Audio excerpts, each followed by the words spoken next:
है। पाकिस्तान के लोगों को फिल्म और एंटरटेनमेंट की बहुत ज़रूरत है और ऐसी पॉजिटिव एंटरटेनमेंट की जो कि हमारे माहौल के ऊपर, हमारे माइंडसेट्स के ऊपर एक मस्बत इम्पैक्ट रखे। और मैं समझती हूँ कि ये हम सब की रिस्पॉन्सिबिलिटी है कि हम पाकिस्तान के लोगों को ये तमाम मौक़े फ़राहम करें।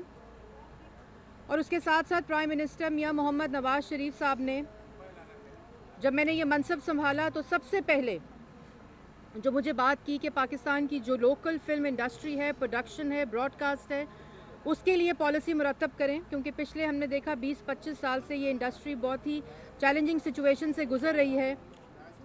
क्योंकि जो लोकल आर्टिस्ट है, लोकल प्रोड्यूसर है, रीजनल आर्टिस्ट है, रीजनल प्रोड्यूसर है, पाकिस्तान के अंदर जो नेशनल आर्टिस्ट हैं, उन सब को हम लोगों ने एक national artist convention prime minister ने अनाउंस की है, जो PNCA के लेवल से हम ऑर्गेनाइज़ कर रहे हैं। 2 दिन की कॉन्फ्रेंस होगी जिस जो डिफरेंट लेवल्स हैं उनसे उनको इंगेज करके इस्लामाबाद बुलाएंगे और यहाँ हम पाकिस्तान की कल्चरल पॉलिसी और एक आर्टिस्ट के लिए जो हमने सिनेमा और फिल्म के लिए अगले 3 साल या 2 साल के लिए एक प्लान बनाया है, उससे उनको तमाम स्टेक होल्डर्स को उनका उसके बारे में बताएंगे भी और उनको इंगेज भी करेंगे। इसी तरह प्राइम मिनिस्टर ने एक नेशनल आर्टिस्ट फंड अनाउंस करना है, क्योंकि हम आज तक देखते आए हैं कि पाकिस्तान में आर्टिस्ट के साथ गवर्नमेंट का कनेक्शन सिर्फ उनका इस दुनिया से चले जाने के बाद होता है।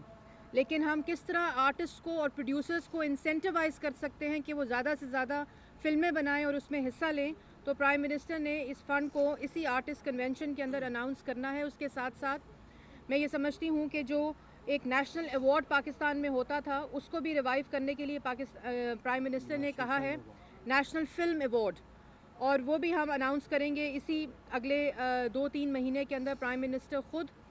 तो मैं समझती हूँ कि ये तमाम वो चीज़ें हैं जिससे पाकिस्तान की लोकल फिल्म, सिनेमा और प्रोडक्शन जो है उसको एक रिवाइवल मिलेगा, एक एनर्जी बूस्टर मिलेगा और हम पाकिस्तान के लोगों को वो तमाम मौक़े दे सकेंगे जिससे एंटरटेनमेंट इंडस्ट्री को फ़रोग़ मिले पाकिस्तान के अंदर। मरियम साहबा, ये बताइएगा कि हम देखते हैं कि इंडिया की फ़िल्म इंडस्ट्री हो तो वहाँ नेशनलिज़म के फ़रोग के लिए और अपने जो नेशनल इंटरेस्ट है उनको इंटरनेशनली वाच करने के लिए काफ़ी ज़्यादा रोल है वहाँ की फ़िल्म इंडस्ट्री का। लेकिन हम अगर पाकिस्तान की फ़िल्म इंडस्ट्री देखते हैं, एक तो वो सिसक रही है और दूसरा ये कि हमें कोई ऐसी चीज़ नज़र नहीं आती कि उसमें कोई मैसेज हो, कोई नेशनलिज़म का या कोई दिगर। तो इस पे क्या फोकस नहीं, मैं होगा? समझती हूँ कि जी हमने हिस्ट्री में देखा और हमारी जब पाकिस्तानी फ़िल्म इंडस्ट्री स्ट्रेंथन थी, अपने पाँव पर खड़ी थी, तो ऐसी ऐसी फ़िल्में बनी जो बहुत ही मोटिवेशनल और इंस्पिरेशनल थी। लेकिन अगर हम पिछले कुछ अदवार देखें 20-25 साल, तो उसमें वाकई फ़िल्म इंडस्ट्री ने 15-20 साल में सफ़र किया है। और यही जो मैंने अभी काविशें बताई हैं और जो एक नेशनलिज़म की बात है, वो मेरे ख़्याल में कि जितना पाकिस्तानी फ़िल्म इंडस्ट्री में झलकता था वो ऐसा नहीं था। और आई थिंक जितनी चीज़ें हैं इंसेंटिवाइज होने से इस सेक्टर को, जब फिल्में बननी शुरू होंगी और जब हमारे यंगस्टर्स जो यूथ है वो एक्सपीरियंस लोगों के साथ फिल्में बनाएंगे, और यही जो पॉलिसी है कि प्रोड्यूसर्स को किस तरह फैसिलिटेट किया जाए कि वो ज़्यादा से ज़्यादा फिल्म बनाए, क्योंकि जब फिल्म बनेगी तो सिनेमा के अंदर जब वो लगती है तो उससे हर स्टेज के ऊपर फिल्म इंडस्ट्री एवॉल्व करती है और एवोल्यूशन के साथ ही बेहतरी आती है। लेकिन जब जब वो शुरू होगी तो एवॉल्व होगी वाली बात है। तो आई थिंक प्राइम मिनिस्टर की ये जितनी काविशें जिसका मैंने अभी जिक्र किया, ये वो इंस्टीट्यूशनल फिक्सेस हैं जो हमारी फिल्म इंडस्ट्री को चाहिए, जो हमारी ब्रॉडकास्टर्स को चाहिए, जो हमारी प्रोड्यूसर्स को चाहिए। तो मेरे ख्याल में जब हम ये इम्प्लीमेंटेशन शुरू हो जाएगी, जो इंशाल्लाह जनवरी से स्टार्ट होनी है, तो उसको लोकल, रीजनल और प्रोविंशियल लेवल के ऊपर तमाम सूबाई, क्योंकि 18वीं तरमीम के बाद ये सूबाई सब्जेक्ट हो गया, लेकिन प्राइम मिनिस्टर ने कहा कि अगर नेशनल लेवल के ऊपर एक पॉलिसी मुरतब की जाए जो प्रोविंसेस भी अपने सूबों के अंदर इसको रेप्लिकेट कर सकते हैं और इम्प्लीमेंट कर सकते हैं, ताकि नेशनल लेवल के ऊपर एक फ़िल्म और प्रोडक्शन का नैरेटिव इवॉल्व हो और उसके साथ साथ जो हमारी एक हेल्थी सोसाइटी है वो उसका इंडिकेटिव बने। मैडम, ये बताएं कि वज़ीर-ए-आज़म पाकिस्तान ने जब मुख्तलिफ शोबों में काम किया इस हुकूमत ने, तो इस अदब, इंटेलेक्चुअल, इस शोबे में भी काम किया इस हुकूमत ने। वज़ीर-ए-आज़म पाकिस्तान ने ऐलान किया कि हम इस मुल्क को इत्तेदाल पसंदी की राह पर ले जाएंगे। रोशन ख्याली का ऐलान किया तो कुछ हलकों ने ये कहा कि ये आज़ाद ख्याली है। तो आप क्या बता सकती हैं कि हुकूमत पाकिस्तान का इत्तेदाल पसंदी, रोशन ख्याली क्या आज़ाद ख्याली है? ये अभी तक तासुर एक मौजूद है। देखिए, ये इसी तरह है जिस तरह सवाल किया जाए आज़ादी सहाफ़त का। इसी तरह, लेकिन उसको किस तरह रिस्पॉन्सिबली अपने कल्चर, अपने रिलीजन और उसके हिसाब से उन पैरामीटर्स के साथ लेकर चलना है, ये हम सब की रिस्पॉन्सिबिलिटी है इंडिविजुअल। और मैं समझती हूँ कि प्राइम मिनिस्टर एक freedom of speech, freedom of expression में बिलीव करते हैं, चाहे वो किसी भी तरीके से हो, लेकिन उसके अंदर वो जो इस्तेमाल कर रहे हैं हम सब, उसकी रिस्पॉन्सिबिलिटी हम सब के ऊपर है।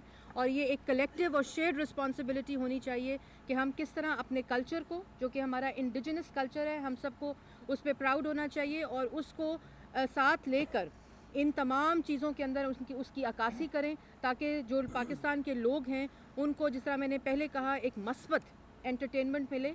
और जो मैं अंदर भी कह रही थी कि पाकिस्तान इस वक्त एक बहुत यूथफुल पाकिस्तान है और यूथफुल पाकिस्तान को इन तमाम चीज़ों की ज़रूरत है जिसका प्राइम मिनिस्टर ने ऐलान किया। मिनिस्टर साहब, ये बताइएगा कि परवेज़ रशीद साहब कल काफ़ी अर्से बाद हमने देखा कि टीवी पर आए, उन्होंने नेट प्रैक्टिस शुरू कर दिया, तो क्या उनको दोबारा कैबिनेट में लाने की कोई बात हो रही है? बड़ी अच्छी बात थी जी। अभी जो हम कर रहे थे, आई थिंक फोकस बड़ा, मैंने पहली दफ़ा देखा कि मीडिया का भी सब्जेक्ट के ऊपर ही था, लेकिन मैं जवाब ज़रूर दूंगी। मेरे ख्याल में हम सबको, मैं जब जवाब देने से पहले ये कहूँगी कि बड़ा ही इम्पोर्टेंट डे है आज। पाकिस्तान और पाकिस्तान की गवर्नमेंट और हम सब पाकिस्तान की फ़िल्म इंडस्ट्री की एवोल्यूशन की बात कर रहे हैं। और अगर आपने देखा हो पिछले 2 साल में जो टूरिज़्म पाकिस्तान के अंदर सिक्योरिटी और सेफ्टी इंश्योर करने से जितना टूरिज़्म को बूस्ट मिला कि हमारी जो लोकल टूरिज़्म इंडस्ट्री थी वो एग्जॉस्ट कर गई। इतनी कैपेसिटी हमें और चाहिए कि अगर हमने टूरिज़्म को इन्हांस करना है तो आई थिंक ये बहुत ही पॉजिटिविटी है। और मैं मुबारकबाद देती हूँ मीडिया की, लेकिन जो आपने अब सवाल किया उसका जवाब भी मैं ज़रूर दूँगी। परवेज़ रशीद साहब पाकिस्तान मुस्लिम लीग नून के एक बहुत ही सीनियर रुकन हैं और मिनिस्ट्री ऑफ इंफॉर्मेशन कि वो इस दफ़ा नहीं बल्कि उनका एक बहुत ही इम्पोर्टेंट रोल रहा है जमहूरियत के अंदर। और पाकिस्तान मुस्लिम लीग नून के साथ उनका ताल्लुक़ इतना ही पुराना है जितनी पाकिस्तान मुस्लिम लीग नून पुरानी है। और वो इस वक्त मौजूदा हुकूमत के सेनेटर हैं।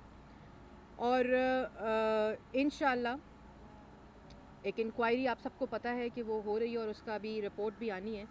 और उसके बाद इंशाल्लाह जो भी रिज़ल्ट आएगा उसके अकॉर्डिंगली प्राइम मिनिस्टर उसका फ़ैसला करेंगे। लेकिन कल की प्रेस कॉन्फ्रेंस परवेज़ रशीद साहब ने, मैं समझती हूँ जो अल्फाज उन्होंने इस्तेमाल किए वो PMLN के साथ उनकी वाबस्तगी, प्राइम मिनिस्टर मियां मोहम्मद नवाज़ शरीफ के साथ उनका ताल्लुक़, उसकी अक्कासी करता है। और इंशाल्लाह आने वाले वक्त में इस तरह की प्रेस कॉन्फ्रेंसेस वो और करते भी रहेंगे और इससे ज़्यादा करेंगे। अच्छा मैम, ये बताइए, आपकी गवर्नमेंट आई, आज तो माउंटेन फिल्म फेस्टिवल है, लेकिन सियासी फिल्में इस मुल्क में हमने बहुत ज़्यादा चलते देखी। अब क्या उस बहरान से आपकी गवर्नमेंट मुकम्मल तौर पर निकल चुकी है जो पानामा लीक्स के हवाले से आया था? मैं समझती हूँ जी सियासी बुरहान और सियासी फ़िल्म फेस्टिवल जिस तरह आपने बात की, फ़िल्म नहीं कहना चाहिए, ये डेमोक्रेसी का हुस्न है। और डेमोक्रेसी के अंदर ये डेमोक्रेटिक ही सिस्टम होता है जिसमें हम इस तरह की इख्तलाफ राय देखते हैं। और ये बहुत ही हेल्थी डेमोक्रेटिक इंस्टीट्यूशन की एवोल्यूशन की अक्कासी करता है। और पैनमा के हवाले से, पैनमा ना कभी हमारा थ्रेट था, ना कभी है और इंशाल्लाह ना कभी होगा, क्योंकि प्राइम मिनिस्टर मियां मोहम्मद नवाज़ शरीफ की जितनी खिदमत पाकिस्तान के लिए है वो सिर्फ सच्चाई और पाकिस्तान के लोगों की खिदमत करने पे मबनी है। और उसकी हम तमाम जो चीज़ें, उनका जब दौर रहा पाकिस्तान ने सिर्फ तब तरक्की की। और आज भी हम जिस जगह के ऊपर खड़े हैं पाकिस्तान के अंदर, आज अगर टेररिज्म के ऊपर काम हो रहा है और जो शरह इस वक्त है टेररिस्ट अटैक्स की, तो वो भी प्राइम मिनिस्टर का ही विज़न है और जिस पे चौधरी निसार अली खान साहब ने डिलीवर किया और पाकिस्तान के अंदर सिक्योरिटी और सेफ्टी को इंश्योर किया, बल्कि प्रोविंसेस के अंदर भी। और उसके साथ साथ अगर आज एनर्जी प्रोजेक्ट्स लग रहे हैं और 16 से 18 घंटे की लोड शेडिंग आज 3 से 4 घंटे की है, तो ये मियां मोहम्मद नवाज़ शरीफ साहब की ही काविश है।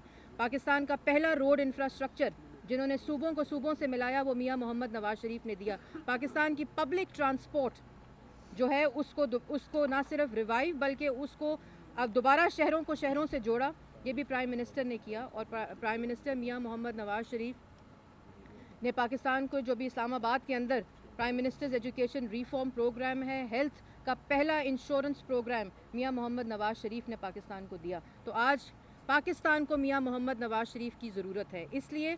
और जो आपने पैनमा की बात की, मैं समझती हूँ कि जो हमारे हरीफ हैं इमरान खान साहब, वो उनका जो मौक़िफ़ है, अगर वो हर रोज़ हर घंटे और हर सेकंड बदलेगा तो इसमें क्यों बदलेगा? क्योंकि उनका मौक़िफ़ सिर्फ झूठ, इल्ज़ामात और इंतशार की सियासत के ऊपर मबनी है। हमारा मौक़िफ़ जो पहले दिन था वो आज है, और वो सुप्रीम कोर्ट के अंदर भी वही मौक़िफ़ है। तमाम चीज़ें जो सुप्रीम कोर्ट ने मांगी वो पेश कर दी गई हैं, लेकिन अब फ़ैसला कौम ने करना है। सब कुछ मीडिया पे दिखाया जा रहा है कि इमरान खान साहब पहले दिन क्या कह रहे थे कि कमीशन बनाया जाए सुप्रीम कोर्ट के अंदर। सफ़ा नंबर 20 के ऊपर पहला पॉइंट इमरान खान साहब का है कि सुप्रीम कोर्ट के अंदर जो पिटिशन है कि सुप्रीम कोर्ट कमीशन बनाए, और इस्लामाबाद को लॉकडाउन करने की बात इमरान खान साहब ने इसलिए की क्योंकि कमीशन नहीं बन रहा था। और जब कल सुप्रीम कोर्ट के अंदर कमीशन की बात हुई तो उन्होंने कहा कि अगर मेरी ही प्रे, इसका मतलब यही हुआ कि वो ये कह रहे हैं कि अगर मेरी ही प्रे जो मैंने ही दाखिल की है सुप्रीम कोर्ट के अंदर, अगर वो सुप्रीम कोर्ट ने सुन ली तो मैं बाइकआउट कर दूंगा। तो मतलब कि अदारों को धमकियां, आईनी अदारों की तजलील, ये इमरान खान साहब का मौक़िफ़ है। जबकि हमारा मौक़िफ़ पाकिस्तान की तरक्की, पाकिस्तान की इक़्तिसादी तरक्की, पाकिस्तान को सिक्योरिटी और सेफ्टी, पाकिस्तान के लोगों के लिए काम और ख़िदमत, और मियां मोहम्मद नवाज़ शरीफ साहब ये करके रहेंगे। चाहे इमरान खान साहब और झूठ बोलें और इल्ज़ामात लगाएं, इससे वो अपना नुकसान कर रहे हैं और किसी का नुकसान नहीं कर रहे हैं। यहाँ पे सियासी हरीफों ने यह भी कहा था कि दिसंबर में इस हुकूमत का ताबूत निकलेगा।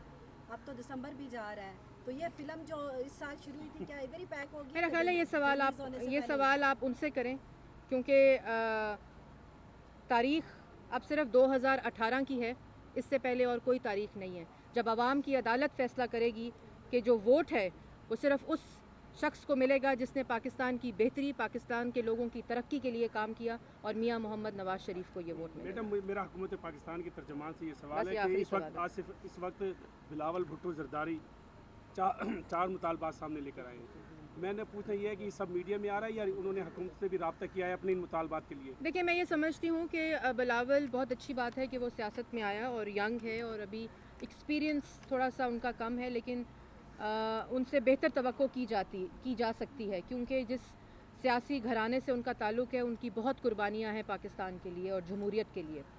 उनसे थोड़ी सी ज़्यादा दानिशमंदी की मेरी तवक्को थी, और मैं अभी भी समझती हूँ कि अगर वो जो 4 मुतालबात हैं अगर वो सिंध गवर्नमेंट को दें तो सिंध की हालत बहुत बेहतर हो जाएगी। और अगर वो फिर भी चाहते हैं कि प्राइम मिनिस्टर उनकी कोई बात सुने तो वो प्राइम मिनिस्टर को फ़ोन करें, और प्राइम मिनिस्टर अगर वो बेहतरी चाहते हैं, लेकिन अब धमकियों और सड़कों की सियासत को पाकिस्तान मुतहम्मिल नहीं हो सकता। अगर वो वाकई बेहतरी चाहते हैं और 4 मुतालबात हैं तो पहले तो वो गवर्नमेंट ऑफ सिंध को दें। बड़े अच्छे चीफ़ मिनिस्टर हैं वहाँ जिसको वो इम्प्लीमेंट कर सकते हैं और हुकूमत कर सकती है। और अगर वो प्राइम मिनिस्टर को फिर भी अपनी सुनवाई करना चाहते हैं, अगर सिंध हुकूमत उनकी बात ना सुने, तो प्राइम मिनिस्टर से वो 4 मुतालबात जो हैं वो आके बात करें और बताएं कि सिंध गवर्नमेंट क्या नहीं सुनना चाहती उनकी बात। शिकायत लगाएं सिंध गवर्नमेंट की, और हम ज़रूर उनकी बात सुनेंगे। बहुत शुक्रिया।